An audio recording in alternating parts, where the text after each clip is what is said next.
First பலவானை முந்தி கட்ட வேண்டும். ஜெபம், துதி, வசனம், விசுவாச ஜீவியம், பரிசுத்த ஜீவியம் இதெல்லாம் நமக்கு இருக்கும் பொழுதுதான் பலவானை என்ன பண்ண முடியும்? கட்ட முடியும். ஏன்னு சொல்லுங்களேன், சாத்தான் என்ன பண்ணுவான்? ஆண்டவர் நமக்கு ஆசீர்வாதத்தை அனுப்புவாரு. அனுப்பும் பொழுது இவன் என்ன பண்ணிடுவான்? அதை தடை செஞ்சிடுவான். ஏன்னா வான மண்டலத்துல இவன் தானே உட்கார்ந்துட்டு இருக்கிறான். ஆண்டவர் பரலோகத்திலயும் இடம் கொடுக்கல, பூமியிலும் இடம் கொடுக்கல. அவன் உலாவி திரிந்து கொண்டிருப்பவன். சாத்தான் நமக்கு வர வேண்டிய அந்த ஆசீர்வாதத்தை துண்டு போட்டு புடிச்சுக்குவான்.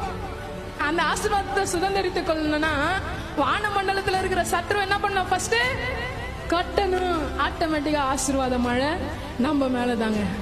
அல்லேலூயா. உங்க ஆசீர்வாதம் இன்னைக்கு உங்க கையில வரும். தேவன் உங்களுக்காக பொழிந்த ஆசீர்வாதத்தின் மழையில நீங்க தான் நனைய போறீங்க. இதுதான் கர்த்தருடைய நேரம். அல்லேலூயா. இது கர்த்தருடைய நேரம், ஆசீர்வாதத்தின் நேரம்.